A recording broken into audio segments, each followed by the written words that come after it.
Hello, I'm Dr. X.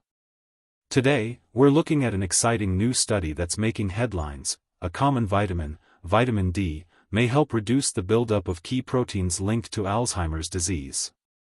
The study, published on April 1, 2026, in Neurology Open Access, an official journal of the American Academy of Neurology, followed nearly 800 dementia-free adults.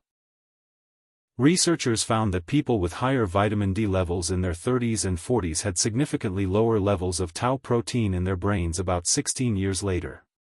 Tau is one of the two hallmark proteins, along with amyloid-beta, that build up in Alzheimer's disease and contribute to brain cell damage. This is promising because it suggests that maintaining good vitamin D status in midlife could play a protective role against future tau accumulation, a key early marker of Alzheimer's risk. However, as we'll discuss, this is an association, not yet proven cause and effect, and vitamin D did not show a similar link with amyloid-beta plaques. In this video, we'll explore this study in three clear stages: first with simple logic and relatable examples, second, through the physiological mechanisms and real-world behaviors, and finally, with the scientific details, limitations, and practical advice you can use today. Let's start simple. Imagine your brain as a beautiful, busy city. Over time, traffic jams, protein buildup, can clog the streets and damage the buildings. Vitamin D appears to act like a helpful traffic manager, helping keep things flowing more smoothly, at least when it comes to one type of jam called tau. In the study, people who had higher vitamin D levels around age 39 showed less tau traffic in their brains when scanned in their mid-50s.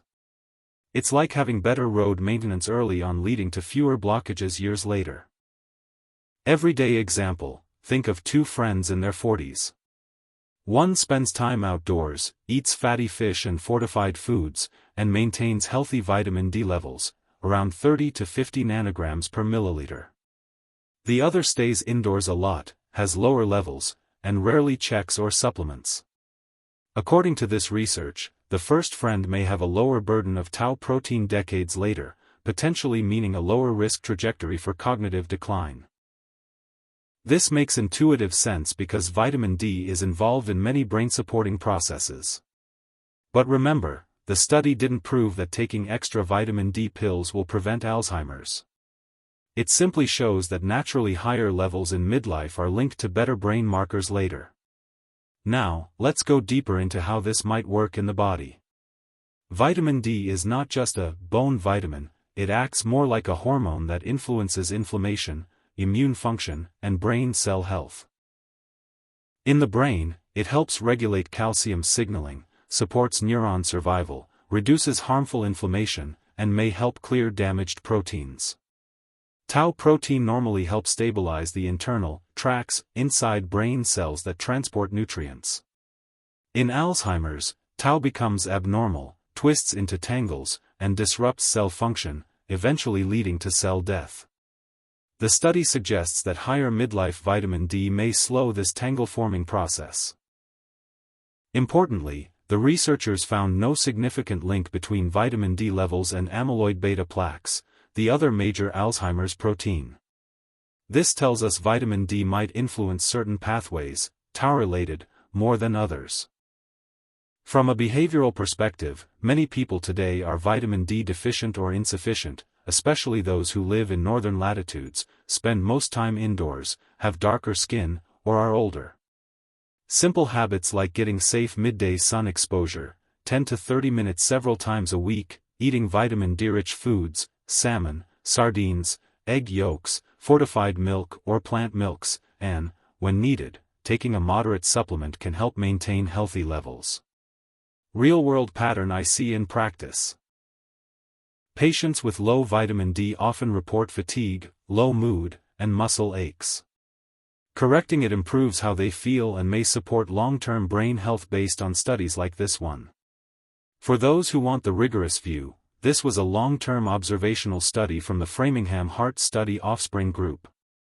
Researchers measured vitamin D levels in participants when they were about 39 years old. Then, about 16 years later, they performed advanced brain scans, tau PET and amyloid PET. on roughly 370 to 420 people.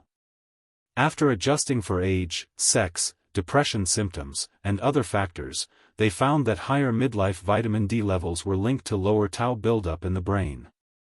Tau is the protein that tends to accumulate early in Alzheimer's disease, so less of it is considered protective. The effect was seen both across the whole brain and in regions typically affected first in Alzheimer's. Interestingly, there was no connection between vitamin D levels and amyloid-beta, another hallmark of Alzheimer's. The lead researchers, including Dr. Martin David Mulligan from the University of Galway, described the findings as promising, but emphasized this is an association, not causation. Higher vitamin D might be a marker of overall healthier lifestyles, or it could have direct protective effects on tau pathways. We need randomized controlled trials to confirm whether raising vitamin D levels actually reduces tau buildup or dementia risk. Previous studies have been mixed. Some show vitamin D supplementation linked to lower dementia risk, while others, especially in already sufficient older adults, show little effect. One 2025 trial found no impact on dementia incidence with medium or high-dose supplementation in older people who were mostly vitamin D sufficient. Here are practical takeaways for you. First, aim for healthy vitamin D levels. Most experts target 30 to 50 nanograms per milliliter, 75 to 125 nanomoles per liter. Get tested if you're at risk of deficiency. Second, get vitamin D naturally when possible, safe sun exposure, fatty fish, fortified foods.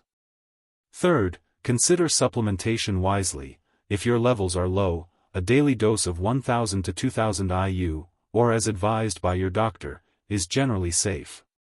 Avoid megadoses without monitoring. Fourth, combine with brain-healthy habits. Regular exercise, quality sleep, Mediterranean-style diet, mental stimulation, and social connection all support brain health far more powerfully than any single vitamin. And finally, don't rely on vitamin D alone. This study is encouraging but preliminary. The best current strategy for reducing Alzheimer's risk remains a comprehensive lifestyle approach. In summary, this 2026 study adds to growing evidence that maintaining good vitamin D status in midlife may be linked to lower tau protein buildup years later, one of the key biological signs of Alzheimer's disease. While it doesn't prove that vitamin D prevents dementia, it highlights a potentially modifiable factor worth paying attention to. If you're concerned about your vitamin D levels or brain health, talk to your doctor. A simple blood test can guide whether supplementation makes sense for you. Thanks for watching. I'm Dr. X. If you have questions about vitamin D, brain health, or Alzheimer's prevention, drop them in the comments. Stay proactive, stay informed, and I'll see you in the next video.